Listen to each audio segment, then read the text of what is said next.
पंखा चला दे। वो कहाँ पे है? अभी आ गए। क्या आ गया? इधर नहीं है नहीं तो तब पे कहाँ पूरा फुल आ गया। प्रेस कर गया है।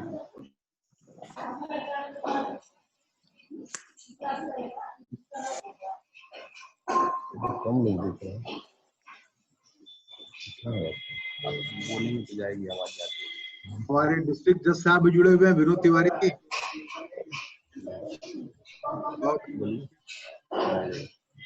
गुड। ज्ञान प्रकाश जी भी जुड़े हुए हैं, डॉक्टर आर के गुप्ता। डॉक्टर साहब आजकल कहाँ हैं आप? लखनऊ में ही हैं, कहीं और हैं? अनम्यूट कीजिए। आप लखनऊ में, डॉक्टर आर के गुप्ता साहब कहाँ पे हैं?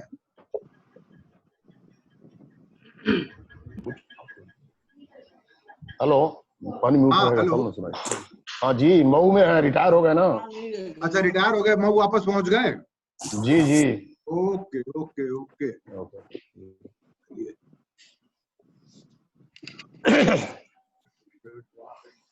म्यूट में कैसे सुनेगा? म्यूट करने के लिए। अच्छा। हाँ डॉक्टर साहब, विनय। हाँ विनय जी, आपको नमस्कार। हेलो, प्रणाम प्रणाम। Good morning sir, good morning. Good morning Vedanand ji. Sir, प्रणाम, आशीर्वाद देते रहिए। हाँ। We need your blessing. अरे सबको एक दूसरे की ब्लेसिंग चाहिए। एक हाथ नीचे से एक हाथ ऊपर से ऐसे रख के अपने आप को बचा के रहिए बस।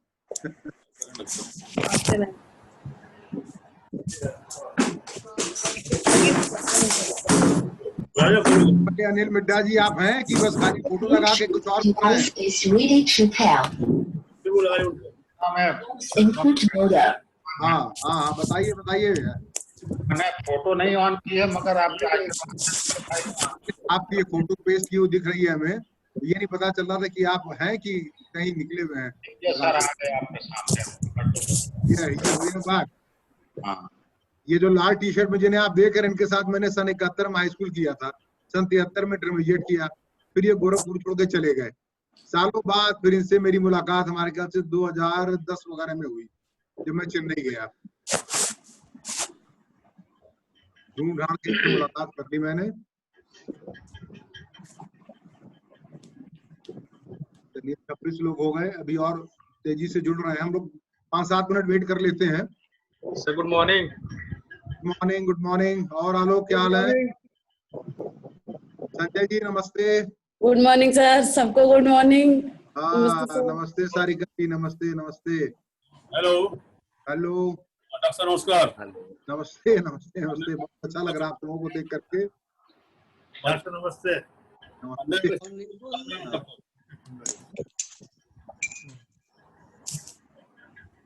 ये एक बड़ा ही सकारात्मक पहलू निकल के कोरोना का आया है, वेब मीटिंग। अगर वेब मीटिंग में नहीं कर रहा होता तो आज चेन्नई से हमारे साथ अनिल मिश्रा जी नहीं जुड़े होते, विनोद तिवारी जी हमारे साथ झारखंड से नहीं जुड़े होते, मऊ से डॉक्टर गुप्ता नहीं जुड़े होते। ये जो लोग जुड़ रहे हैं ये सब कोरोना की देन है। दूर तो कर दिया लेकिन काफी पास भी कर दिया हम लोगों को। दोनों विरोधाभास है इसमें, दूर रह करके भी हम लोग ज्यादा करीब आ गए। साउंड आपकी कम आ रही है? कम आ रुकिए रुकिए, मैं वो ले आ रहा हूँ, इसमें माइक्रोफोन लगा दे रहा हूँ, 1 मिनट। नहीं आलोक, आई थिंक उनके डिवाइस का वॉल्यूम लेवल कम है, मुझे तो ठीक सुनाई दे रहे हो आप। फिर भी मैं वो लगा ईयरफोन लगा ले रहा हूँ, लेके आता हूँ। नहीं आपकी वॉइस ठीक है, नो इश्यूज। आपकी वॉइस ठीक आ रही है डॉक्टर साहब? बाकी सबकी आवाज अच्छी आ रही है, आपकी कुछ कम आ रही है। मैं तो एक्स्ट्रा स्पीकर लगा के बैठा हूँ भाई। वॉइस ठीक है। सब डॉक्टर लोग हमें, सब डॉक्टर रहेंगे, डॉक्टर लोग गोरखपुर।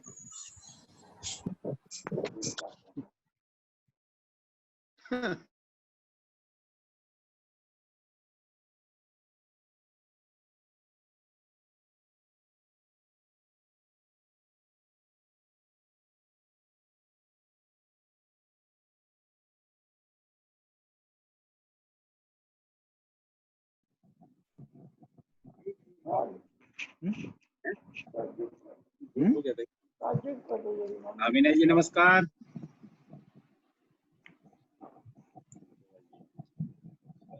प्रदीप भाई नमस्कार। नमस्कार नमस्कार। और ज्ञान क्या हाल है? मम्मी को देख लो। हाँ हाँ नमस्ते अम्मा। मम्मी दिखी? हाँ दिख गए।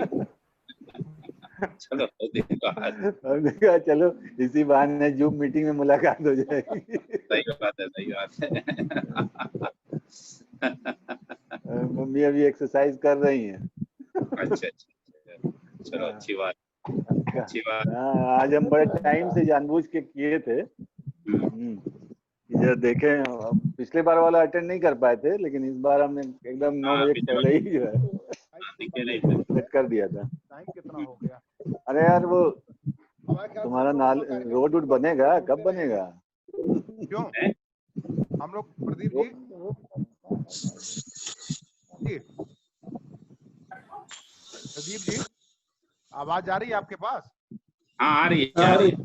तो हम लोग अपना कार्यक्रम शुरू करें। 9:10 हो रहा है, लोग जुड़ते रहेंगे अपना। हाँ टाइम ज्यादा हो गया। हाँ शुरू से कहिए कार्यक्रम शुरू कराएं। अध्यक्ष जी बोले। जी गुड मॉर्निंग।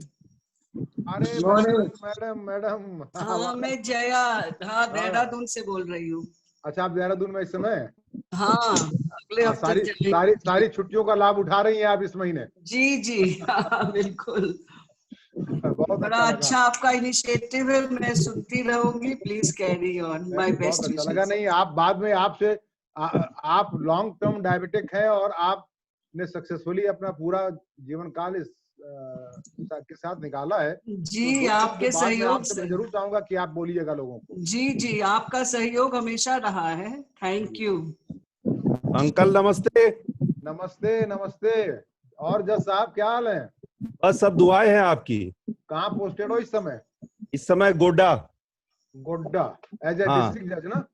हाँ एडिशनल डिस्ट्रिक्ट जज। अच्छा एडीजे, ओके। तो अब मैं अपना प्रोग्राम, हाँ विद्यानंद जी शुरू कराइए प्रोग्राम, तो मैं आगे बढ़ूं। एक मिनट। ये प्रोग्राम शुरू करने से पहले 2 लाइनें। हाँ यूं ना बेसबब फिरा करो, यूं ना बेसबब फिरा करो, किसी शाम घर भी रहा करो। कोरोना के ऊपर है। यूं ही बेसबब न फिरा करो, किसी शाम घर भी रहा करो। वो गजल की ऐसी किताब है, जरा चुप के पढ़ा करो। कोई हाथ भी न मिलाएगा जो गले मिलोगे तपाक से, कोई हाथ भी न मिलाएगा जो गले मिलोगे तपाक से। ये नए मिजाज का शहर है, जरा फासले से मिला करो। वाह वाह। इसकी आपकी पहली लाइन जरा फिर से दोहराना तो आप। यूं ही बेसबब न फिरा करो, किसी शाम घर भी रहा करो। बस इसमें थोड़ा सा तब्दीली कर लो, सुबह शाम घर में रहा करो। दिन भर घर में है ना, सुबह शाम घर में रहा करो। ये थोड़ा चेंज कर दो इसको। तो मैं वेदानंद जी, कहाँ गए वेदानंद जी? अभी तो थे। प्रदीप जी आपकी अनुमति हो तो शुरू किया जाए। हाँ शुरू करिए। वेदानंद जी लग रहा कहीं इधर उधर हैं। एक बार हेलो। हाँ जो नए जुड़े हैं उन लोगों को एक बार बता दूं मैं जरा। हाँ रूल ऑफ द हाउस बता दीजिए। हाँ हम सतत 2003 से इस प्रोग्राम को कर रहे थे, लेकिन कोरोना महामारी के वजह से ये प्रोग्राम बाधित हो रहा था, और इसको हम लोगों ने अब ये जूम पे स्टार्ट कर दिया है, जिससे बाहर के लोग भी इसमें अटेंड कर रहे हैं। और अब हम लोगों ने इसको महीने में 2 बार कर दिया, महीने के पहले और तीसरे रविवार को। तो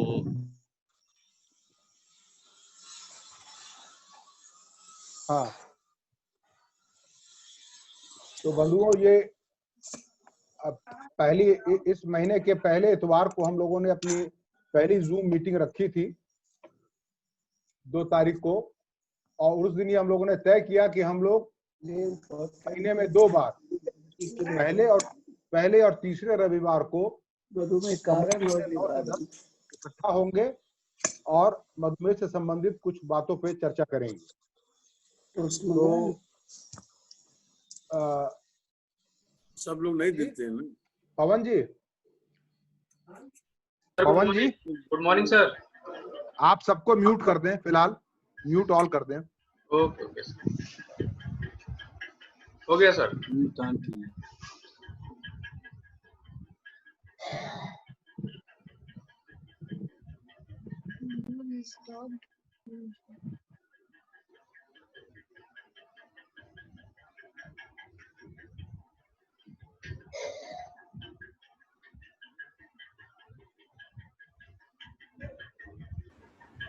पवन जी, डॉक्टर साहब भी म्यूट हो गए। हाँ, हो गया आ गया। तो उसके बाद हम मधुमेह में कौन कौन से जांच कब और क्यों, मधुमेह में आहार, मधुमेह में व्यायाम, मधुमेह में दवाओं की क्या भूमिका है, मधुमेह और आंख से संबंधित क्या परेशानियां हो सकती है, मधुमेह और गुर्दा संबंधी क्या परेशानी, एक एक करके हम एक एक विषय लेते रहेंगे और अलग अलग विशेषज्ञों को आपके सम्मुख लाएंगे, जो आपसे अपनी बातें रखेंगे और आपके जो भी प्रश्न होंगे उसके उत्तर देंगे। देखिए, ये फोरम बेसिकली जागरण का फोरम है। जो भ्रम है, जो मिथ्या धारणाएं हैं, उनको दूर करने का फोरम है, जिससे इस समस्या के रहते, इस कमी के रहते हुए भी आप अपना जीवन अच्छे से जिए, बिना किसी कॉम्प्लिकेशंस के जिए। लेकिन ये फोरम ओपीडी नहीं है। इसमें आप अपने पर्चे डिस्कस न करें, आप क्या क्या दवा ले रहे हैं और आपका शुगर इतना है तो आप क्या करें, इस तरह की चीजें आप अपने जिस भी चिकित्सक के संरक्षण में अपनी चिकित्सा कर रहे हैं, ये बातें आप उनसे डिस्कस करिएगा। जहां आप ऐसे प्रश्न पूछें जो सबके लिए लाभकारी हो, जिससे सबका सरोकार हो। तो आज मैं आपसे चर्चा करने जा रहा हूं मधुमेह कारण और निवारण। ये सारी बातें जो मैं आपको बताऊंगा, इसमें कोई भी बात नई नहीं होगी। आप सब लोग इन बातों को जानते हैं, लेकिन यह है कि एक बार मैं फिर से याद दिलाऊंगा, क्योंकि बार बार याद दिलाने से ही हो सकता काम बने।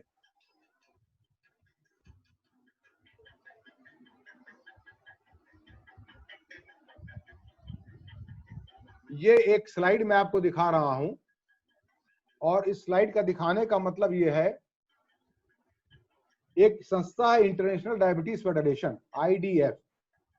ये सन 1993 से लगातार हर एक साल छोड़ करके पूरे विश्व में कितने मधुमेही रोगी हैं, कितने अनुमानित मधुमेह रोगी आने वाले वर्षों में हो जाएंगे, इसका एक साइंटिफिक डाटा कलेक्ट करके उसको पेश करता है। क्यों हम लोग इस विषय पे बात कर रहे हैं? समस्या की भयावता या विकरालता या प्रबलता, जो भी आप शब्द प्रयोग करना चाहें कर लें, कितनी है, इस स्लाइड को देखने के बाद आपके कुछ समझ में आएगा। देखिए, 1995 में इस IDF ने कहा कि पूरे विश्व में 135 मिलियन मधुमेही रोगी हैं। मिलियन हमारे समझ में जल्दी नहीं आता, तो मैं इसे आपके समझ के लिए बता दूं, 13.5 करोड़। पूरे विश्व में 1995 में 13.5 करोड़ मधुमेह रोगी थे, और उन्होंने कहा कि 2000 आते आते ये संख्या 13.5 से बढ़ के 15 करोड़ हो जाए, लगभग 1.5 करोड़ का इजाफा होगा 5 साल में। और आप देखेंगे कि 2003 में ये 2000 में ये 151 करोड़ हो गया। यानी लगभग जो एस्टिमेट लगाया गया था कि 2000 में 15 करोड़ हो जाएगा, वो 15.1 करोड़ हो गए। फिर इन्होंने आंकलन लगाया 2003 में कि 2025 में 33.3 करोड़ मधुमेह रोगी हो जाएंगे, 2025 में। लेकिन आप ये देखिए कि 2011 में अनुमान जो लगाया गया था, उससे 14 साल पहले ही पूरे विश्व में मधुमेह रोगियों की संख्या हो गई 36.6 करोड़। अब आप इससे समझ सकते हैं कि कितनी तेजी से ये कोरोना से भी भयानक है, कितनी तेजी से ये लोगों को अपने चपेट में ले रहा है। और 2015 का आंकड़ा था कि 41.5 करोड़ मधुमेह रोगी पूरे विश्व में थे, और 2040 में 64 करोड़ हो जाएंगे। और ये स्थिति तब है जब हमको आदिकाल से ये पता है कि मधुमेह क्यों होता है, और आज भी हमें साइंटिफिक डाटा के साथ पता है कि मधुमेह क्यों होता है, जो मैं आपके साथ डिस्कस करूंगा। लेकिन उसके बावजूद भी यह संख्या घट नहीं रही है।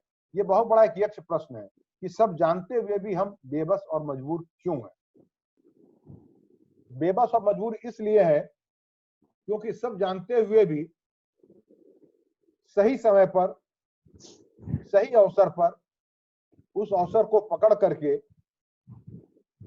अपने विजडम से हम सही रास्ते पर चलने का निर्णय नहीं ले रहे।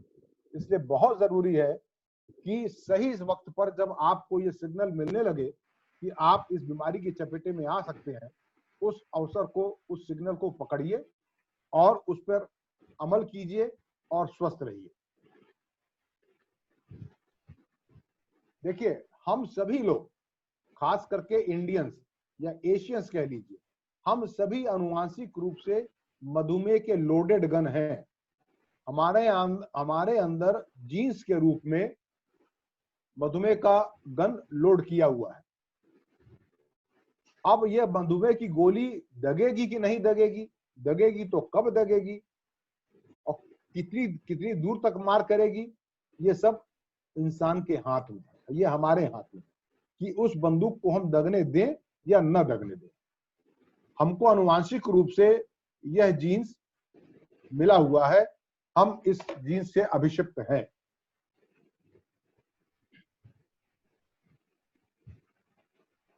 इस बीज रूपी गोली को, जो आनुवांशिक बीज हमें मिला हुआ है, इसको दागने के लिए बड़ी मेहनत करनी पड़ती है। यह मधुमेह ऐसे ही नहीं हो जाता, ये बहुत मेहनत से होता है, बहुत परिश्रम करना पड़ता है इस मधुमेह रोग को पालने के लिए। और इसका ट्रिगर क्या है, इसका खाद पानी क्या है? आलस, देर से सोना और देर से जागना, यानी कि आपका अपना दिनचर्या बदल देना, जो आज के मॉडर्न लाइफ स्टाइल में हम ये देख रहे हैं। भोजन की मात्रा और समय का ध्यान न रखना, दोनों चीज। एक तो मात्रा का ध्यान न रखना कि हम क्या खा रहे हैं, क्यों खा रहे हैं, भूखवश खा रहे हैं या बिना भूख के खा रहे हैं, लालच के खा रहे हैं। और समय का भी ध्यान रखना कि हम रात के 12 बजे खा रहे हैं, नाश्ता हम दोपहर के 12 बजे करते हैं। ये दोनों चीजें इस पर काम करती हैं। और साथ में व्यायाम और शारीरिक श्रम न करना, इसकी कमी, ये सारे चीजें जो है ये ट्रिगर का काम करती है इस आनुवांशिक जो गोली हमें मिली हुई है मधुमेह की, उसको दागने के लिए।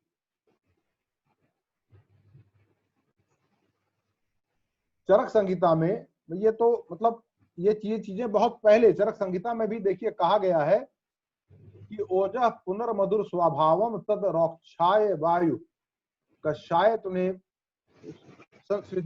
मैं पूरी तरह से उसको संस्कृत फ्लुएंटली नहीं पढ़ पा रहा हूं। मूत्र अवसाद अवहीन मधुमेहम करोति।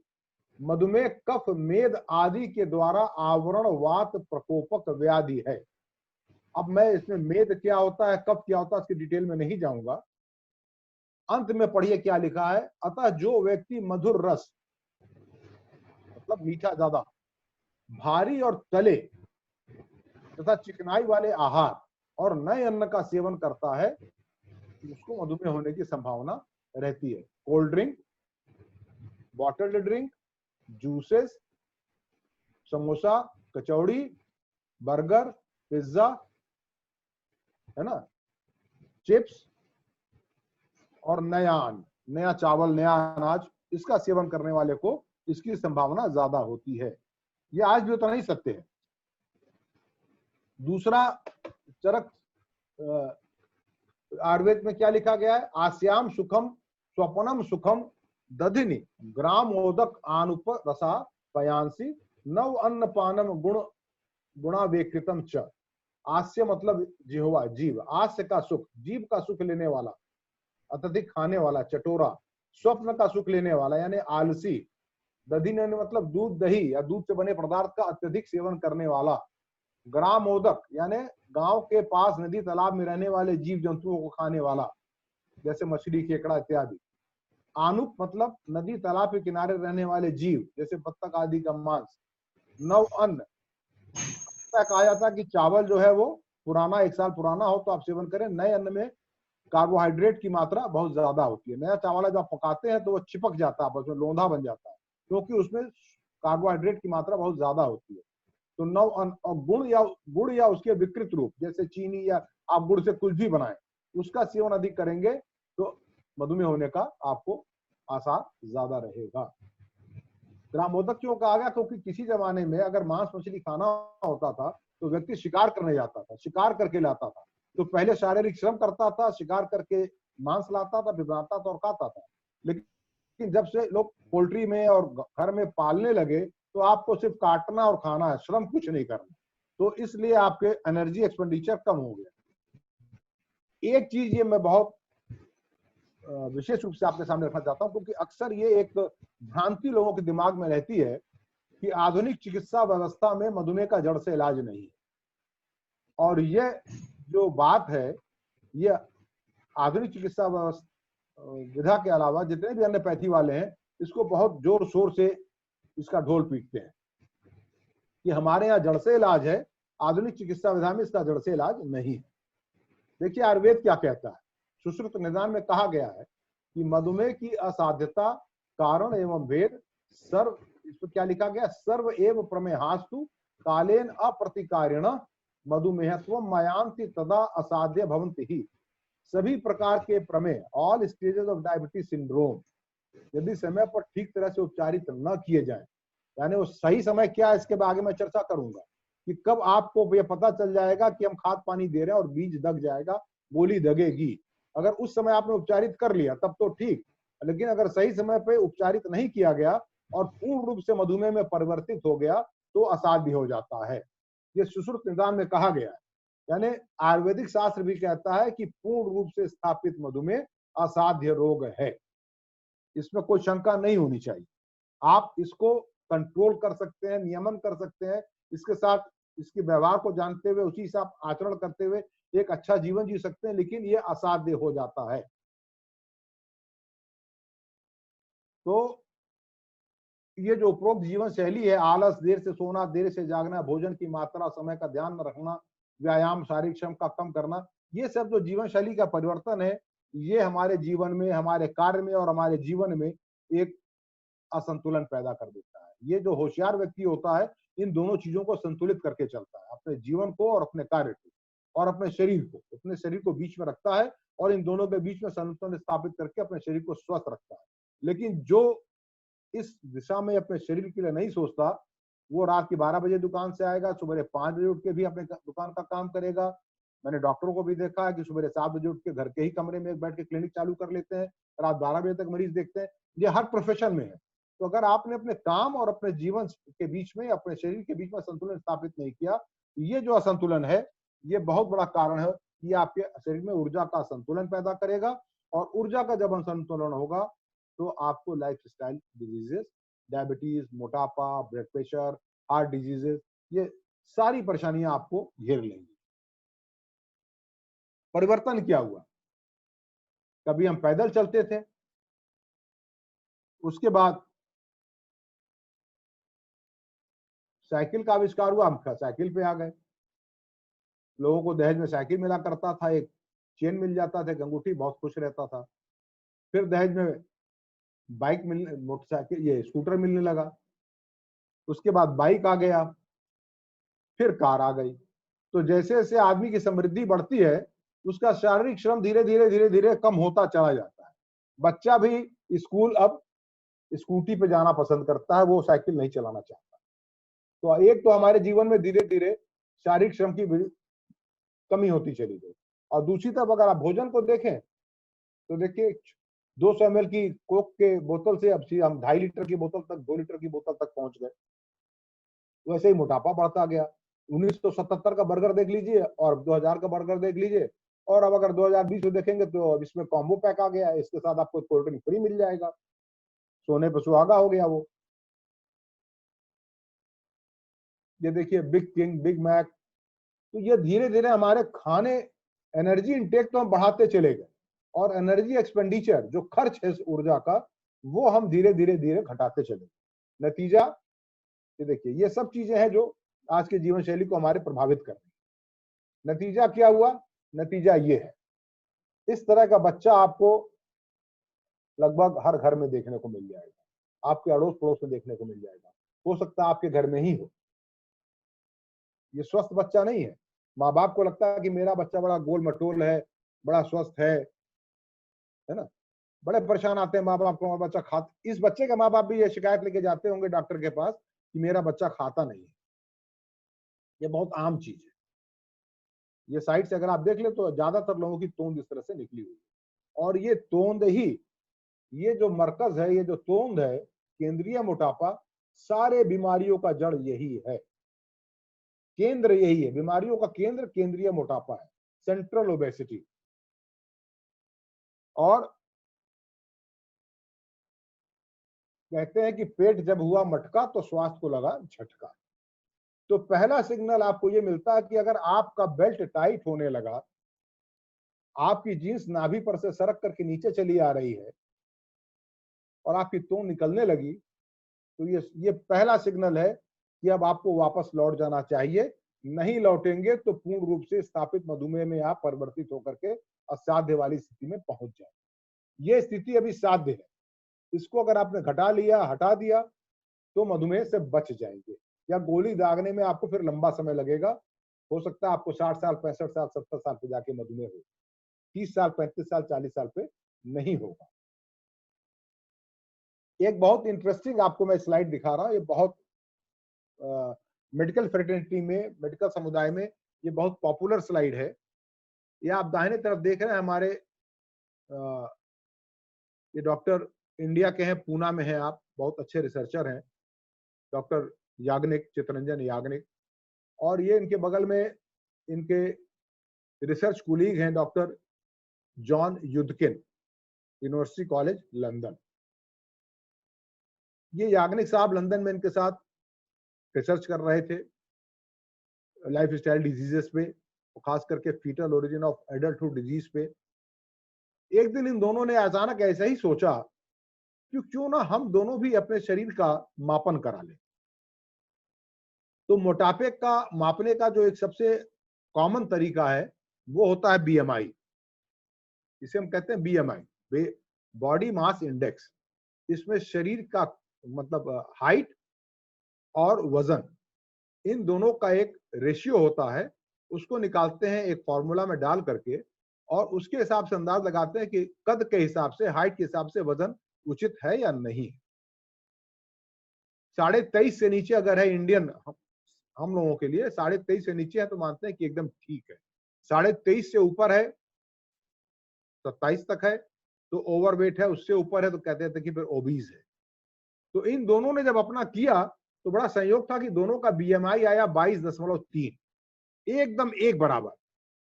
खाली अगर आप बीएमआई देखें तो उससे लगेगा कि दोनों स्वस्थ हैं, दोनों एक जैसे हैं। लेकिन एक बंदा यूरोपियन है या कॉकेशियन कह लीजिए, एक बंदा एशियन है। इन्होंने फिर एक स्पेशल मशीन आती है सीटी स्कैन टाइप की, उसको डेक्सा कहते हैं। उस मशीन के माध्यम से इन्होंने अपने शरीर में, फिर चला गया, अपने शरीर में इन्होंने बॉडी फैट, हमारे शरीर में चर्बी की मात्रा कितनी है इसका आकलन किया। और आप देख के आश्चर्यचकित हो जाएंगे कि सेम बीएमआई पे जहां हमारे युदकिन साहब के शरीर में वसा की मात्रा 9.1% थी, वहां याग्निक साहब के शरीर में वसा की मात्रा 21.2% थी, करीब करीब 2.25 गुना। यानी उसी वजन पर, उसी कद पर याग्निक साहब के शरीर में चर्बी की मात्रा 2.25 गुना ज्यादा थी उनके कॉकेशियन काउंटर पार्ट के मुकाबले। तो इसके ऊपर फिर एक नया टर्म दिया गया, थिन फैट इंडियन। वैसे तो दुबले पतले हैं याग्निक साहब, लेकिन यूरोपियन काउंटर पार्ट के मुकाबले मोटे हैं। तो हम सबको ध्यान रखना चाहिए कि हम भारतीय थोड़ा सा भी अगर वजन गेन करते हैं तो हमारे शरीर में फैट की मात्रा बहुत ज्यादा बढ़ जाती है यूरोपियन के मुकाबले। इसलिए हमें डायबिटीज भी उनसे 10 साल पहले हो जाती है, हमें हार्ट की समस्या भी उनसे 10 साल पहले सामने आती है और झेलना पड़ता है। इसलिए हमको हमारा वजन उनके मुकाबले और भी कम रखने की जरूरत होती है। इसको हम कहते हैं इंडियन फिनोटाइप। क्या क्या चीजें हैं जो हमारे वजन को बढ़ाती हैं? गुण और उसके विकृत रूप, उसको पहले मैंने आपको बताया। तो कुछ तो चीनी या गुड़ या ऐसी चीजें जो आप आंखों से देखते हैं वो तो आपके समझ में आ जाता है कि आप इसको नहीं पिएंगे, नहीं खाएंगे, इसको अवॉइड करना। लेकिन बहुत से शर्करा युक्त चीजें अदृश्य रूप से आप खाते हैं जिनमें आपको पता ही नहीं होता कि चीनी कितनी है। जैसे औसतन एक 100 मिलीलीटर कोल्ड ड्रिंक में लगभग 12 ग्राम चीनी होता है। जो 200 ml की छोटी बॉटल आती है उसमें 25 ग्राम चीनी होता है, मतलब 5 चम्मच। अब अगर आपको 5 चम्मच चीनी आपके सामने डाल के पिलाया जाए तो शायद आप नहीं पिएंगे। आपके चाय में 5 चम्मच चीनी डाल दी जाए तो आप नहीं पिएंगे कि मैं पागल हूं, मैं 5 चम्मच चीनी पीऊंगा। मैं एक स्कूल में बच्चों को जागृत करने गया था। मैंने उससे पूछा, अच्छा बच्चों बताओ, मैं तुम्हारे सामने अगर एक कप कॉफी लूं, उसमें 5 चम्मच चीनी डालूं और घोल के पीऊं तो तुम मुझे क्या समझोगे? बिना कुछ सोचे समझे बच्चों ने एक स्वर में कहा पागल। जो वहां के प्रबंधक थे थोड़ा घबरा गए कि ये बच्चे बदतमीजी कर गए और इन्होंने हमारे गेस्ट स्पीकर को पागल कह दिया है। लेकिन उन्होंने बिल्कुल सही बात कही थी। मैंने कहा, अच्छा बच्चों, अगर तुमको अगर मैं यही पीने को दूं तो क्या हम लोग भी पागल होंगे? तो हमने कहा, ये जो कोल्ड ड्रिंक की 200 ml की बोतल 2 मिनट के अंदर गटक जाते हो, उसमें 25 ग्राम चीनी होता है तो तुम उसको पी जाते हो, अब तुम क्या हो? फिर उन्होंने कहा कि सर हम लोग तो पागल हैं। हमने कहा यही पागलपन नहीं करना है आपको। कोल्ड ड्रिंक, डिब्बा बंद जितने भी ये फ्रूट ड्रिंक्स आते हैं, इसका सेवन नहीं करना है, क्योंकि इसमें अदृश्य रूप में चीनी है जो आपको पता ही नहीं चलता। पिक्चर हॉल में गए, आराम से एक कोक की बोतल ली, एक पॉपकॉर्न ले लिया, चाहे चिप्स ले लिया, चाहे नाकोज ले लिया, बैठ के खाते रहे, कोल्ड ड्रिंक पीते रहे, बिना ये सोचे समझे कि इसमें कितनी ऊर्जा है और क्या ले रहे हैं। ये देखिए हम लोगों ने प्रकृति क्या की है। ये थोड़ा सा जस्ट एक माहौल को हल्का करने के लिए 1990 में हमारी टीवी का देखिए क्या आकार प्रकार था और मनुष्य कैसा था। इस टीवी में रिमोट नहीं हुआ करता था, उठ के बार बार आना पड़ता था चैनल चेंज करने के लिए। चैनल भी बड़े कम होते थे, दूरदर्शनी में 3-4 चैनल घुमा के देख लीजिए। 2008 तक आते आते क्या हो गया, एलईडी टीवी, एलसीडी टीवी पे आ गए हम। पतला हो गया टीवी, लेकिन मनुष्य का शरीर कैसा हो गया। और 2020 में भी ऐसे ही है। ये एक मनुष्य की बड़ी अजीब फितरत होती है कि वो जहां भी हो सके एनर्जी चुराने की कोशिश करता है, जिसको जांगर चोर कहते हैं। ये देखिए फिटनेस सेंटर है, यहाँ लोग जिम में एक्सरसाइज करने जा रहे हैं और इस जिम वाले ने सीढ़ी के साथ साथ दोनों तरफ एस्केलेटर का भी प्रावधान कर रखा है। जो लोग जिम में एक्सरसाइज करने जा रहे हैं वो भी सीढ़ी नहीं चढ़ रहे हैं, वो एस्केलेटर से जिम तक जाएंगे, वहां फिर जो है ट्रेडमिल पर दौड़ेंगे, एक्सरसाइज करेंगे और फिर वापस आएंगे। ये अजीब सी एक मेंटेलिटी है, इससे हमें बाहर निकलना पड़ेगा। हमें अधिक से अधिक ऊर्जा खर्च करने के अवसर ढूंढने पड़ेंगे। अब केंद्रीय मोटापा क्यों खतरनाक है, इसके बारे में थोड़ा सा मैं आपको साइंटिफिक एविडेंस दे देता हूं, क्योंकि जो आधुनिक चिकित्सा शास्त्र है ये साक्ष्य आधारित शास्त्र है, ये साक्ष्य ढूंढता है। खाली ये नहीं कि किसी ने 2 आदमी आके बैठ गए टीवी पे कि मैं तो इसके पहले बहुत मोटा था और मैं बहुत परेशान था और मैं ट्रेन में सफर नहीं कर पाता था, फिर मुझे एक चाय मिल गई और पीने लगा और अब मैं इतना पतला हो गया हूं। इस तरह की बातों पर विश्वास नहीं करता, ठोस आधार होना चाहिए। तो आपको ये मैं ठोस आधार एक दे रहा हूँ। ये अमेरिका की NHANES एक संस्था है, national health and nutrition examination survey संस्था। इसने एक सर्वे किया 18 से 19 साल के लोगों के ऊपर, 15,184 लोगों को इसमें उसने एनरोल किया, जिसमें 52.3% महिलाएं थी और इनको 14 साल तक इनके ऊपर निगाह रखी। कुछ नहीं किया, सिर्फ निगाह रखी। क्या क्या 14 साल के बाद इनको क्या ऑब्जर्वेशंस क्या मिले? पहला ऑब्जर्वेशन ये मिला कि इन 15,184 लोगों में 14 साल में 3,222 लोगों की मृत्यु हुई। इसमें से 3,222 में से 1,404 लोग जो मरे वो हृदय संबंधी किसी परेशानी से, बीमारी से मरे। जो लोग लंबे समय तक जीवित रहे, long term survival was worst in normal weight with central obesity, यानी वो व्यक्ति जिनका वजन तो नॉर्मल था, जैसे याग्निक साहब का था, लेकिन सेंट्रल ओबेसिटी थी, तोंद निकली हुई थी, वेस्ट हिप रेशियो गड़बड़ था। कमर को नाप लें और अपने पेट को नाप लें और उन दोनों को आप भाग दे दें तो ये रेशियो, वेस्ट हिप रेशियो 10.9 से नीचे होना चाहिए, लेकिन जैसे ही तोंद निकलेगी ये 1 से ऊपर भाग जाता है। तो जिन लोगों का वेट तो नॉर्मल था, वजन उनके हाइट के हिसाब से नॉर्मल था, लेकिन तोंद निकली हुई थी, उनमें लॉन्ग टर्म सर्वाइवल सबसे खराब था। पुरुषों में जिनका की वजन नॉर्मल था लेकिन तोंद निकली हुई थी, उनकी मृत्यु की का रिस्क जो है वो 87% ज्यादा था उनके मुकाबले जिनका की वजन नॉर्मल था और तोंद नहीं थी। इससे आप समझना कि तोंद कितना घातक होता है। और स्त्रियों में यह जो रिस्क है वो 48% ज्यादा था। अब थोड़ी सी हम चर्चा करते हैं जो मेद को वसा कहा गया है। आयुर्वेद में मेद मतलब वसा, एडिपोसाइट्स, फैट सेल्स, वो कोशिकाएं जहां फैट जा करके शरीर में संचित होता है। आप जब जरूरत से ज्यादा खाते हैं या शरीर की आवश्यकता के अनुरूप ज्यादा खाते हैं, खर्च नहीं करते, तो बची ऊर्जा को शरीर आगे कभी उपयोग आएगा इस आशय से वसा में परिवर्तित करके उसको वसा की कोशिकाओं में संचित कर देता है। और ये कोशिकाएं पेट के अंदर, उदर में, मांसपेशियों में, आपके स्किन के नीचे स्थित होती हैं, पेरिफेरल एडिपोज टिश्यू और सेंट्रल। इसमें जो सेंट्रल एडिपोज टिश्यू है ये घातक होता है, जिससे तोंद निकलती है। तो शुरुआत में लोग ये समझते थे कि ये जो वसा की कोशिकाएं हैं ये सिर्फ एक स्टोर रूम है, ये सिर्फ स्टोर रूम है, इनमें वसा जाता स्टोर हो जाता और कुछ नहीं। लेकिन बाद में ये पता चला कि नहीं, ये स्टोर रूम नहीं है, ये वसा की कोशिकाएं बहुत ही एक्टिव कोशिकाएं हैं और ये अपने अंदर जो फैट स्टोर हो रहा है उसकी वजह से उनके ऊपर जो तनाव पड़ रहा है उस तनाव को ये विभिन्न रासायनिक तत्वों के माध्यम से पूरे शरीर को संप्रेषित करती हैं कि भाई हमारे अंदर बहुत ज्यादा वसा हो गया है, हम तनाव में हैं, हमें परेशानी हो रही है। और ये पूरे शरीर, और उसके बाद जब उससे भी ज्यादा आप जब फैट स्टोर करने लगते हैं तो ये फैट वहां से छलक के बाहर आता है, कमरे से बाहर आता है और शरीर के अन्य अंगों में जाकर स्थापित होने लगता है। ये एक्स्ट्रा फैट फिर पहले तो रक्त में आता है, तो आपके ब्लड का कोलेस्ट्रॉल बढ़ जाता है, लिपिड प्रोफाइल आपका गड़बड़ हो जाता है। फिर यह बढ़ा हुआ जो फैट है वो आपके लिवर में जाके संचित होता है। आजकल आप किसी का भी अल्ट्रासाउंड करा लीजिए किसी भी वजह से, तो उसके अल्ट्रासाउंड में सब कुछ नॉर्मल तो भी एक रिपोर्ट जरूर आता है fatty liver stage 1, fatty liver stage 2। इसलिए कि जो तोंद की चर्बी है वो निकल करके बाहर आकर के इस लिवर में इकट्ठा होने लगती है, ये जाकर के पेनक्रियाज में इकट्ठा होने लगती है जहां पर कि इंसुलिन बनता है, ये मांसपेशियों में जाके इकट्ठा होने लगती है और मांसपेशियों के अंदर इंसुलिन के कार्य करने की क्षमता को प्रभावित कर देती है।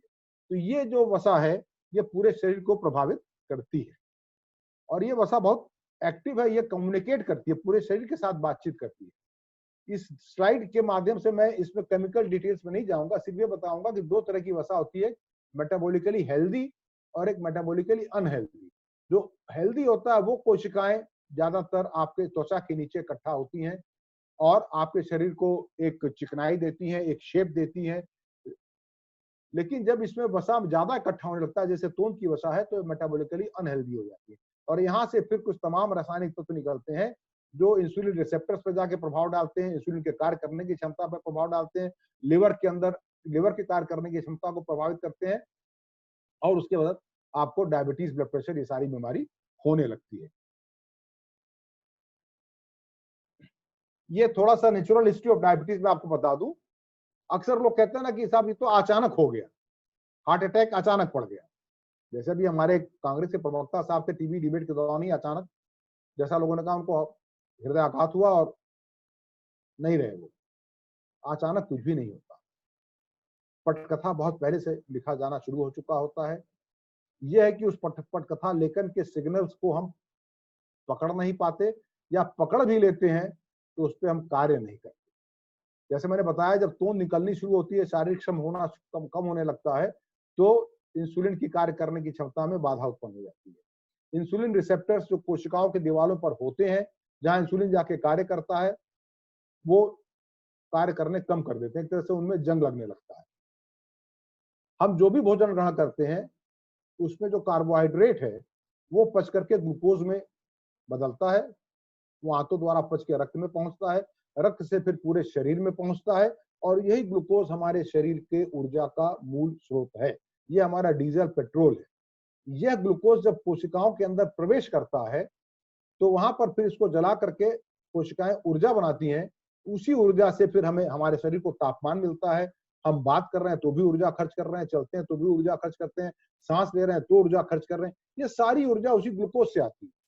लेकिन इस ग्लूकोज को ऊर्जा में बदलने के लिए उस ग्लूकोज का कोशिका के अंदर प्रवेश करना बहुत जरूरी है। और ये ग्लूकोज के अंदर प्रवेश, ये कोशिका में प्रवेश करता है, कुछ मार्ग होते हैं उनके माध्यम से, और ये मार्ग खोलने की एक चाबी होती है जो इंसुलिन है। ये इंसुलिन रिसेप्टर नामक, इसका एक मैं आपको एक वीडियो दिखाऊंगा अभी। इंसुलिन रिसेप्टर नामक ताले पे जाके फिट होती है। उस ताले के फिट होने से कोशिकाओं के दीवार पे कुछ मार्ग खुलते हैं। उन मार्ग के माध्यम से कोशिका के अंदर ग्लूकोज प्रवेश करता है और वो जल करके ऊर्जा में परिवर्तित हो जाता है। लेकिन जब मोटापा होने लगता है, शारीरिक श्रम कम होने लगता है, तो धीरे धीरे इंसुलिन रिसेप्टर्स शिथिल होने लगते हैं। इंसुलिन बनता तो है, लेकिन वो रिसेप्टर पे जाकर के जब काम करता है तो ताले नहीं खुलते, कोशिकाएं ग्लूकोज को अंदर आने नहीं देती, तो धीरे धीरे रक्त में ग्लूकोज की मात्रा बढ़ने लगती है। तो आप देखेंगे शुरुआत में ये धीरे धीरे, ये जो लाल रंग से दिखाया गया है ये खाने के बाद का ग्लूकोज है, पीले रंग से दिखाया गया है ये खाली पेट का ग्लूकोज है। ये धीरे धीरे बढ़ता है और आपको इस जहां ये लाइन है, यहाँ पे आपको कहा जाता है कि अब आपको डायबिटीज हो गया। लेकिन डायबिटीज होने के पहले की अवस्था है जिसको हम कहते हैं प्री डायबिटीज। इस अवस्था में अगर आप सचेत हो गए, वजन कम कर लिया, एक्सरसाइज करने लगे, तो आप वापस पीछे लौट सकते हैं। लेकिन एक बार स्थापित मधुमेह हो गया तो फिर यह असाध्य हो जाता है। तो आप यहाँ देखेंगे कि ये आप इंसुलिन रेजिस्टेंस दिखाएगा कि धीरे धीरे आपके कृत्यों की वजह से, लाइफस्टाइल चेंज की वजह से इंसुलिन की प्रतिरोधात्मकता बढ़ती रहती है। इंसुलिन रिसेप्टर्स कम काम करने लगते हैं। उस कमी को पूरा करने के लिए बीटा सेल और अधिक इंसुलिन बनाता है। उस अधिक इंसुलिन के दबाव में कुछ कोशिकाएं खुलती हैं, दरवाजे खुलते हैं, ग्लूकोज अंदर जाता है, शुगर कुछ नीचे आ जाता है। लेकिन धीरे धीरे बीटा सेल के कार्य करने की क्षमता प्रभावित होने लगती है और वो इंसुलिन बनाना कम कर देता है। जब इंसुलिन बनाना एकदम कम हो जाता है, लगभग 50% पे आ जाता है, तो हम कहते हैं कि अब उसको डायबिटीज हो गया। यानी अगर किसी को पहली बार डायबिटीज पता चलता, अगर वो हर साल जांच करा रहा है और पिछले साल डायबिटीज नहीं था, इस साल उसका शुगर बता रहा कि डायबिटीज है, तो ये समझिए कि 50% उसकी कोशिकाएं काम करना बंद कर दी हैं पैनक्रियास के बीटा सेल्स। और अगर और बाद में पकड़ में आया तो हो सकता है कि 70% काम ना कर रही हो, 60% काम ना कर रही हो, 80% कोशिकाएं काम ना कर रही हो। यानी आपको जब इस बीमारी का सबसे पहले भी पता चल जाए तो आपके पैनक्रियास की कार्य करने की क्षमता 50% प्रभावित हो चुकी होती है। इसलिए हल्की बीमारी नहीं है कि अभी तो आपको नया नया डायबिटीज है, अभी तो शुरुआत है, अभी तो आप कुछ भी ऐसे इधर उधर करके देख लीजिए। जो अंग 50% काम कर रहा हो उसको आप हल्के में कैसे ले सकते हैं। और आप अगर आप यहाँ देखें तो ये जो इंसुलिन रेजिस्टेंस की कहानी है, ये डायबिटीज होने से करीब करीब 8 से 10 साल पहले से शुरू हो चुकी होती है। तो ये अचानक डायबिटीज नहीं होता है, तूंद अचानक एक दिन में नहीं निकलती है, अचानक एक दिन में आप शिथिल नहीं हो जाते हैं। ये धीरे धीरे आपकी आदत बनती जाती है, फिर तूंद के प्रति आप लापरवाह हो जाते हैं, फिर आप पैंट ढीला करा लेते हैं, यही करते हैं। स्त्रियों में तो वो भी दिक्कत नहीं है, नाड़ा ढीला कर लो, सिर्फ पेटीकोट पहनना, साड़ी पहनना है, तो उसमें तो और भी देर से पता चलता है कि तूंद निकल गई। तो ये वो समय है जिस समय आप अगर सचेत हो गए, अपने आदत को आपने सुधार लिया, तो आप वापस जा सकते हैं। लेट किया तो फिर आप इसका नियमन कर सकते हैं, फिर वही एक्सरसाइज, खान पान में बदलाव, साथ में दवाओं का सेवन। तो दवाओं पे फिर कभी आगे वाले हम लोग उसमें चर्चा करेंगे। मैं आपको अब एक वीडियो दिखा रहा हूं, तो मैं थोड़ा सा स्क्रीन शेयरिंग से नया स्क्रीन शेयर करूंगा आपको।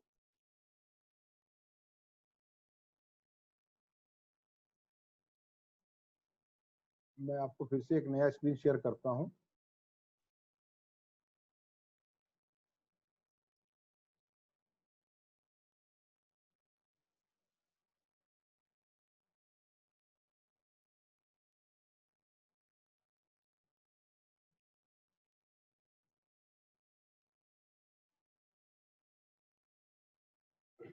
ये देखिए, एक आपको मैं एनिमेशन के माध्यम से दिखाने की कोशिश करूंगा।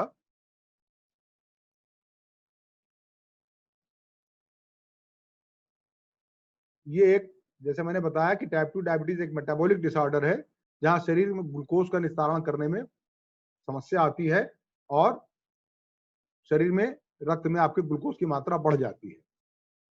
हम जो भी भोजन ग्रहण करते हैं तो वो पच करके ग्लूकोज में, जो कार्बोहाइड्रेट है, आहार ही हमारे शरीर का एनर्जी का स्रोत है। यह आहार हमारे आंतों में जाके पचता है और कार्बोहाइड्रेट जो है वो ग्लूकोज में परिवर्तित हो जाता है, ये शुगर में परिवर्तित हो जाएगा और ये शुगर फिर हमको ऊर्जा देगा।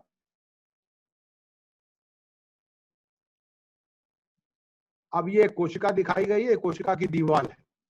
अब ये शुगर आया, ग्लूकोज आया, अब ये कोशिका के अंदर नहीं प्रवेश पाएगा जब तक कि कोशिका के ऊपर कुछ रास्ते नहीं खुलेंगे, मार्ग नहीं खुलेंगे।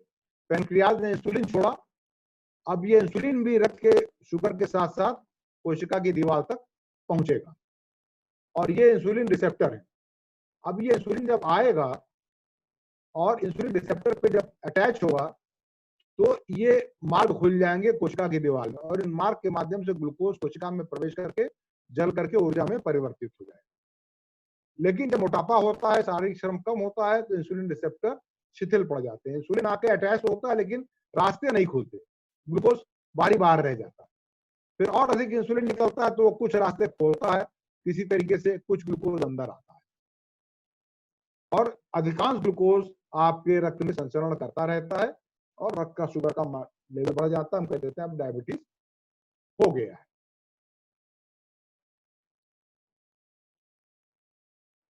अब मैं ये सब लक्षण बता रहे हैं, मैं लक्षणों पे नहीं जाऊंगा। तो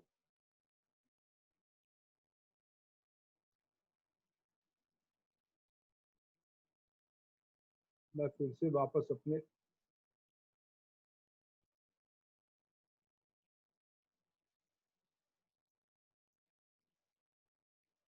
तो इसके साथ ही मैं ये कहना चाहूंगा कि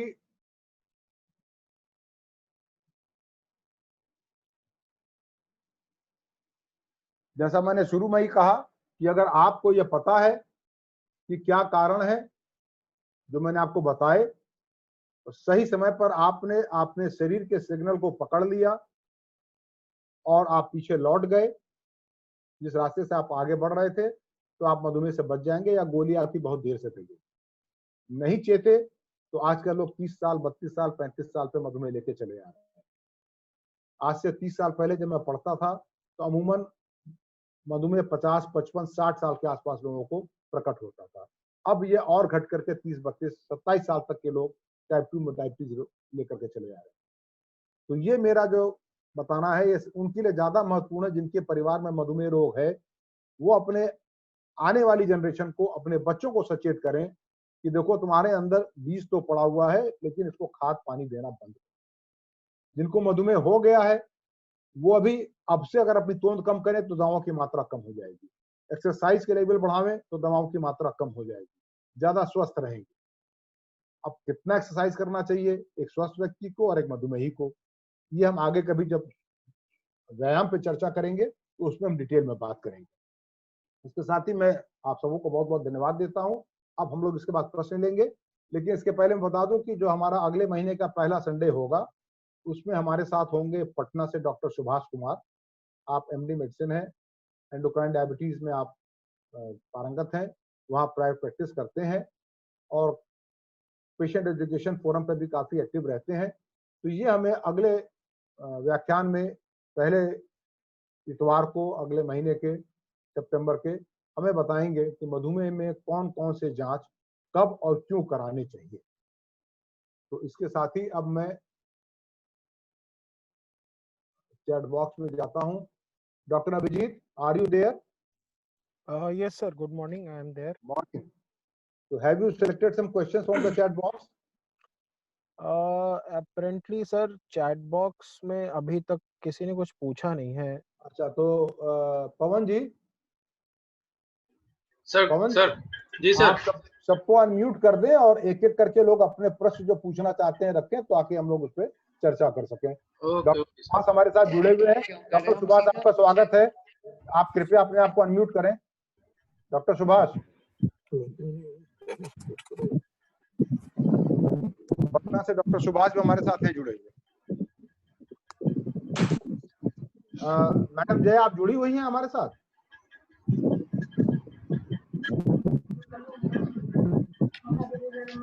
जी मैडम आप पहले कुछ अपने विचार रखें, बहुत दिनों बाद आपसे बातचीत हो रही है। जी जी, आप सभी को नमस्कार। ये बहुत अच्छा इनिशिएटिव है, मैंने पहली बार ज्वाइन किया, बड़ा अच्छा लग रहा है। और मैं डायबिटीज, गोरखपुर में मुझे डायबिटीज शुरू हुई थी और बड़ा अच्छा रहा वहाँ। डॉक्टर गुप्ता आपका गाइडेंस रहा और काफी अच्छे से हम मैनेज कर लेते हैं इसको। एक तो डाइट कंट्रोल करते हैं और एक एक्सरसाइज करते हैं। एक्सरसाइज में मेनली वॉकिंग करते हैं, रेगुलरली डेली वॉक करते हैं 45 मिनट से, मतलब कम से कम 45 मिनट, और थोड़ा बहुत ये प्राणायाम करते हैं। और डाइट पे जितना कंट्रोल है वो करते हैं और टाइमिंग फॉलो करते हैं। जैसे 9 बजे नाश्ता। आपको डायबिटीज हुए? ये हमको 15 साल से ऊपर हो गया है। 15 साल से मैडम एक्टिव रह रही हैं। हाँ, इसमें दिक्कत ये थी कि हमें स्ट्रेस की वजह से ट्रिगर हो गया। हमारी सिस्टर भी आप लोगों को बता दूं कि मैडम यहाँ आरपीएफ में थी, अभी आरपीएफ में ही रेलवे बोर्ड की आप मेंबर हैं और इसी महीने इनका रिटायरमेंट है। हाँ, सेटल करेंगी। जी जी, तो thank you very much. Active lifestyle रखना है, पॉजिटिव रहना है और रेगुलर रहना है, तो उससे बहुत मुझे हेल्प है। डॉक्टर वीनू जुड़ी हुई है हमारे साथ रांची से। हाँ, नमस्ते भैया। नमस्ते मैडम, नमस्ते। बताइए आप जो भी मॉडिफिकेशन बताई और आपने जो भी किया, मेरा डायबिटीज अभी बहुत अच्छा है। जो मेरा 242 था वो आज मेरा 101 था फास्टिंग। अच्छा, ये बताइए कि अगर जैसे सेंट्रल ओबेसिटी जो होती है वो कोई कम कर सकता है क्या? आप अगर वेट कम, देखिए सबसे पहले इंडियन आदमी को जैसे ही थोड़ा सा वो आघाता है जिसको कहते हैं, तो सबसे पहले उसकी चर्बी तोंद पे जमा होती है। आप बहुत से लोग देखेंगे दुबले पतले लेकिन तोंद निकली हो। हाँ, तोंद निकला। आप जब वजन कम करेंगे तो सबसे पहले आपकी जो चर्बी हटेगी वो तोंद से ही हटेगी। इसके लिए आपको अलग से कुछ नहीं करना है। आप अपना जहां वजन कम करेंगे सबसे पहले फैट आपके तोंद से ही मोबिलाइज होगा। चलिए भाई, बहुत अच्छा लेक्चर दिया आपने। तो जी, मैं ठीक कह रहा हूँ? डॉक्टर सुभाष, ठीक है। नमस्ते sir, good morning. Doctor Subhash, आपकी आवाज बड़ी लहराती हुई आ रही है, गंगा पास। ये बहुत अच्छा लगा हमको। आपका जो स्पेशल वर्जन था डायबिटीज का, हम लोग तो अपने मेडिकल वर्जन में सुनते हैं, बट इतना शुद्ध और प्रभावी रूप से आपने प्रस्तुत किया, उसको देख करके हमको अपने मतलब स्कूल विद्यालय के दिन याद आ गए। स्कूल भी बोलना लगता है कि गलत बोल रहे हैं। और आप बहुत रोचक तरीके से डायबिटीज के हर एक भाग को आपने प्रस्तुत किया। और वाकई मैडम ने जो पूछा कि पेट के ऊपर वाला चर्बी हम लोगों के लिए एक बहुत ही प्रॉब्लम है इंडियन फिनोटाइप में, जहाँ की हम लोग थिन फैट इंडियन, जिसकी आप चर्चा कर रहे थे डॉक्टर चितरंजन याग्निक की, तो उसका वही है कि हम लोग का जो खान पान जो चेंज हो गया है, लाइफस्टाइल, फिजिकल एक्टिविटी, सबका बहुत प्रभाव है।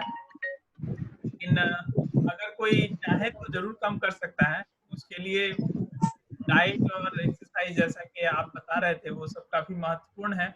लेकिन हाँ, इसमें सतत लगे रहना होगा, और एक बार आ जाता है तो ये छोड़ता नहीं है जल्दी। बट अगर आप थोड़ा उस पर मेहनत करें तो शायद 100% तो नहीं, बट 70, 80, 90% तक भी कम किया जा सकता है। बहुत बढ़िया प्रयास है और हमको बहुत मजा आया आपकी बात सुनकर के। हमको हमें उम्मीद ये है कि अगली बार आपका जो व्याख्यान हो उसमें इससे भी ज्यादा मजा आप लाएंगे। नहीं, जरूर हम कोशिश करेंगे कि कुछ और ढंग से इसको प्रेजेंट करें। सर, कैप्टन अनिल कुमार मिधा की वाइफ की तरफ से कुछ क्लेरिफिकेशन है। किनकी तरफ से? चेन्नई से कैप्टन अनिल कुमार मिधा। हाँ, क्या पूछ रहे हैं? मैं ये पूछना चाहती हूँ कि sugar free type of substitutes होते हैं for sugar, are they helpful और डू दे, बिकॉज समटाइम्स कभी-कभी ऐसा मालूम होता है कि वो किडनी को डैमेज करते हैं, तो क्या है, सच क्या है? बहुत बढ़िया प्रश्न आपने पूछा है। हालांकि इसको जब डाइट वाला चैप्टर लेंगे तो और डिटेल में भी बात करेंगे। ये देखिए, अगर आप आर्टिफिशियल स्वीटनर्स नेट पे डाल दें तो आपको डरावने पोस्ट देखने को मिल जाएंगे कि आपकी रूह कांप जाएगी। लेकिन फैक्ट ऑफ द मैटर ये है कि जो FDA से रिकमेंडेड 2-3 आपके स्वीटनर्स हैं जो इंडिया में अवेलेबल, मैं उसकी बात कर लूं। 2 स्वीटनर सबसे कॉमन अवेलेबल है। एक है एस्पार्टेन और एक है सुक्रालोज, और तीसरा एक आपका आया जिसको हर्बल कहते हैं, स्टीविया। तो जो एस्पार्टेम है, ये तीनों, स्टीविया अभी भी FDA से अप्रूव्ड नहीं है क्योंकि इसके साइंटिफिक डाटा बहुत ज्यादा नहीं है, लेकिन एस्पार्टेम और सुक्रालोज ये जो दो आर्टिफिशियल स्वीटनर हैं, इनके ऊपर बहुत ज्यादा साइंटिफिक एविडेंस है, और जो डोज रिकमेंडेड है हम लोगों के लिए, उसका आप 50 गुना भी ले लें, 50 गुना अधिक डोज पर भी ये हार्मफुल नहीं पाया गया है। सैक्रिन को लेके माउस के स्टडीज के ऊपर बहुत पहले कैंसर का एक प्रोस्टिट्यूशन लगाया गया था, तो सैक्रिन यूजुअली हम यूज करते नहीं, लेकिन वो भी जिस डोज में बताया गया था वो डोज कभी भी हम लोग अपने डाइटरी यूज में उस डोज का इस्तेमाल कभी नहीं करते। तो ये टोटली सेफ है, आप आराम से इस्तेमाल कर सकते हैं। आपको सिर्फ एक कॉशन रखना है कि अगर आप एस्पार्टेम यूज करते हैं तो बच्चों को, 12 साल से नीचे के बच्चों को मत दीजिए। दूसरा, एस्पार्टेम को आप आंच पे नहीं चढ़ा सकते, यानी अगर कोई चीज पक रही है या बेक कर रहे हैं तो उस समय आप नहीं डाल सकते, होता है डीनेचर हो जाता है। लेकिन सुक्रालोज जो है वो सुक्रोज का ही एक फॉर्म है, उसको आप बेकिंग में भी कर सकते हैं, आप उसको खीर में भी आंच पे चढ़ा के पक सकते हैं। तो सुक्रालोज को आप गर्म चीज में डाल सकते हैं, लेकिन एस्पार्टेम को आप आंच से नीचे उतार लें किसी चीज को।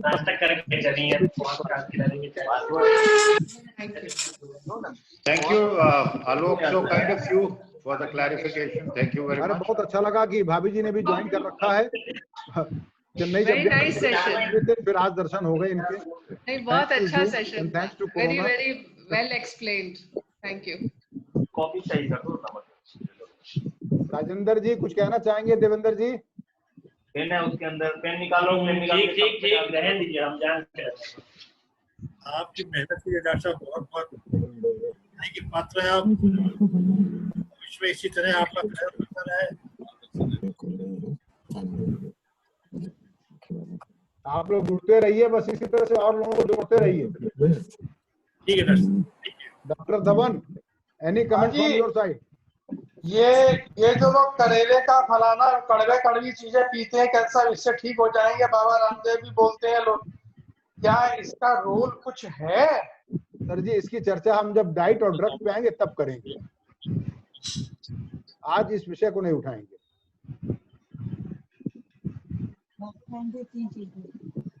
इन्वेस्टिगेशन पार्ट भी उठाएंगे कभी? इन्वेस्टिगेशन के बाद नॉर्मल लिमिट किस टाइम कराना चाहिए, ये सब चीजें भी कभी?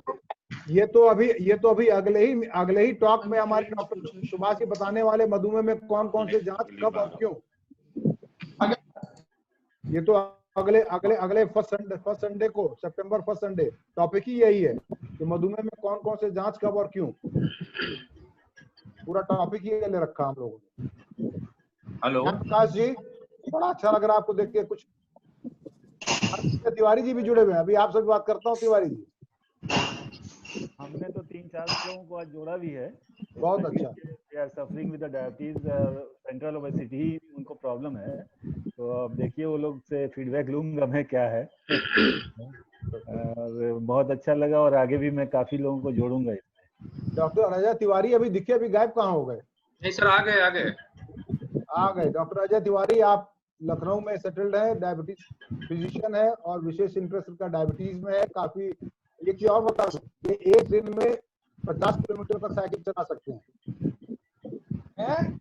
एक दिन में 50 किलोमीटर तक साइकिल चला सकते हैं। ये लखनऊ से उन्नाव चले जाते हैं साइकिल चला कर। साइकिल की फैट कम हो जाएगी। साइकिल सर को प्रणाम। साइकिल की फैट कम हो जाएगी। सर को सादर प्रणाम, और बहुत ही सुंदर कार्यक्रम सर ने आयोजित किया, और मतलब वो मैं उनका हृदय से आभारी हूँ। और किसी ने प्रश्न किया कि क्या वजन घटाया जा सकता है, तो इसके बारे में मेरा कहना है कि अगर आप सतत प्रयासरत रहो, और जो मेरा निजी एक्सपीरियंस है, ये लॉकडाउन से मैंने करीब 10 से 11 किलो वजन घटाया है। तो मेरे को समझ में आया वो ये है कि अगर हम कार्बोहाइड्रेट्स कम करेंगे, क्योंकि जो हमारी डाइट है वो एक्सक्लूसिवली कार्बोहाइड्रेट्स है। जैसे हम अपने किसी मरीज से पूछते हैं कि आप क्या खाना खाते हो, तो कहेंगे 3 रोटी सुबह, 3 रोटी दोपहर, 3 रोटी शाम। तो बाकी की सब्जियां हैं और जो बाकी दाल है और चीजों के बारे में कभी भी आप मतलब किसी से पूछे तो आप यही बताएंगे कि कितनी रोटियां खाते हैं। तो बेसिकली हम लोग कार्बोहाइड्रेट बेस्ड डाइट खाते हैं, इसलिए हम लोग वी आर प्रीडिस्पोज टू, जैसे अभी सुभाष भाई कह रहे थे कि जो इंडियन फिनोटाइप है कि हमारा मोटापा पेट पे लगता है, उसका मुख्य कारण जो है कार्बोहाइड्रेट रिच। अपने खाने में सब्जियां, फल और बाकी प्रोटीन के जो पदार्थ हैं वो खाएंगे तो निश्चित तौर पे वेट रिड्यूस होगा, क्योंकि 80% वेट रिडक्शन का जो मादा है वो डाइट से संबंधित है और 20% एक्सरसाइज से आता है। तो सर का जो अनाज कम करें, सब्जी, हरी सब्जी और फल ये ज्यादा लें, ज्यादा खाएं। अजय जी आपको भी अगले किसी व्याख्यान में हमें जोड़ना है, ध्यान रखिएगा, आपकी सेवा ली जाएगी। सर आपका आशीर्वाद बना रहे। तो अगर आप कोई प्रश्न नहीं है तो हम लोग अपने कार्यक्रम को एक मिनट डॉक्टर, एक मिनट। ये मैं कहना चाह रहा हूँ कि इस समय कोविड में लोग काढ़ा खूब जम के पी रहे हैं। हाँ हाँ, हेलो, आवाज आ रही है अब तक? हाँ बिल्कुल आवाज आ रही है। हाँ, तो उसमें क्या है कि उसमें लिखा हुआ है काढ़ा बनाने के बाद मैंने कई काढ़ों का वो देखा कि उसमें गुड़ डालें, तो ऐसा ना हो कि लोग गुड़ को समझें कि हाँ ये स्वास्थ्यप्रद है और नुकसान नहीं करता है, ऐसा लोगों में भ्रम है। हाँ ये भ्रम तो रहता है। उससे तो जो भी पूछता है मैं बताता हूँ भैया गुड़ और चीनी दोनों बराबर नुकसान करता है। बिल्कुल, लेकिन फोरम से आप भी एक बार इस बात को बताएं लोगों को। मैंने चरक सूत्र से जो आपको श्लोक दिखा है उसको लिखा है गुण और गुण के विपरीत रूप। वो समझ रहे आपकी बात, लेकिन फिर भी लोग भूल जाते हैं। गुण और गुण के विकृत रूप, तो गुड़ चीनी सब उसी में आ जाएगा। लेकिन लोग अमूमन इस चीज को आज भी मान के चलते हैं कि चीनी नुकसान करती है, गुड़ नहीं करता। गुड़ नहीं करती। ये बहुत बड़ा भ्रम है। हाँ ये है, बिल्कुल है। हाँ, इसीलिए मैंने कहा काढ़े का सीजन चला, आप एक्सक्लूसिवली इस बात को बोल रहे हैं। हेलो डॉक्टर आलोक, मेरी आवाज आ रही है? लोगों तक ये बात पहुंच भी गई। हाँ ललित मोहन जी आप कुछ बोल रहे हैं? हाँ, मैं ये कह रहा था कि जब से मैंने अभी आप वाली मेडिसिन शुरू करी है, मेरा काफी कुछ शुगर जो है वो कंट्रोल में है। वेट मैंने काफी सारा लूज कर लिया है। मैं 1 घंटा सुबह 1 घंटा शाम को वॉक करता हूँ। मैं सोचता हूँ थोड़ी सी वॉक कम कर लूं क्या, क्योंकि काफी कुछ फैट ऑलमोस्ट मेरा बेली फैट खत्म हो चुका है, बहुत जरा सा रह गया। देखिए जो हमारे आयुर्वेद में कहा गया है कि शरीर की क्षमता का 50% व्यायाम करना चाहिए जी। अतिक्रमण व्यायाम करती, अतिक्रमण शरीर को क्षय प्रदान करता है, बल नहीं प्रदान करता, शरीर को क्षय प्रदान करता है। तो अगर आपको लगता है कि आप शारीरिक क्षमता का अतिक्रमण कर रहे हैं या आप ही बेहतर अनुभव कर पाएंगे तो मत करिए, उतना ही करिए जितना आपका शरीर आपको अलाउ करता है। एक चीज मैं और ये पूछना चाहता हूँ मैं कि क्या इस समय मैं वॉक की जगह साइकिलिंग भी कर सकता हूँ क्या? बिल्कुल कर सकते हैं, वॉक अपनी जगह पे है, साइकिलिंग अपनी जगह पे है। नहीं, इसमें ये साइकिल आप हफ्ते में 3 दिन साइकिलिंग कर ले या थोड़ी दूर साइकिल से जाए, फिर वॉक करके आए, फिर साइकिल उठा के घर चले आए, दोनों को कंबाइन कर दें। अच्छा, घुटनों के ऊपर इसका कोई जाते हैं तो पार्क तक साइकिल से चले जाएं, पार्क में टहले फिर साइकिल से घर चले आए।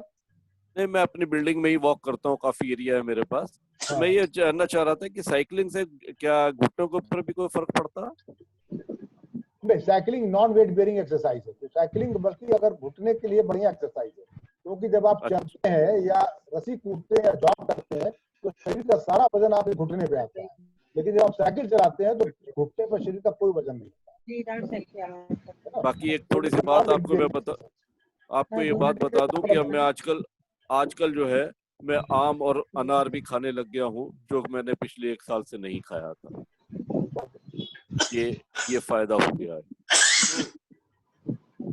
मेरा सबसे एक रिक्वेस्ट है कि नेक्स्ट टाइम से सब लोग अपने अपने जितने भी रिलेटिव हैं या जितने आसपास हैं जो डायबिटीज से ग्रसित हैं, उनको नेक्स्ट टाइम में जो हमारा फर्स्ट संडे को होने वाला है मीटिंग, उसमें ज्वाइन करने के लिए आग्रह करें और सब लोग आए उसमें। मैं कुछ ऐड करना चाहूंगा इसमें। अभी क्वेश्चन पूछा कि साइकिलिंग पे घुटने पे कोई प्रभाव पड़ता है कि नहीं, तो मैं सर को ये बताना चाहूंगा कि साइकिलिंग से घुटने पे तो उतना प्रभाव नहीं पड़ेगा, लेकिन मेल्स में जो प्रोस्टेट ग्लैंड होता है, जो गदूद होता है, उस पे प्रभाव पड़ता है। इस पे कुछ आर्टिकल्स भी हैं तो अगर आपको गदूर की कोई समस्या है पहले से, तो फिर साइकिलिंग को अवॉइड करना चाहिए एज के साथ। अच्छी बात है डॉक्टर अभिजीत। देखिए एक नई जानकारी डॉक्टर अभिजीत ने दी।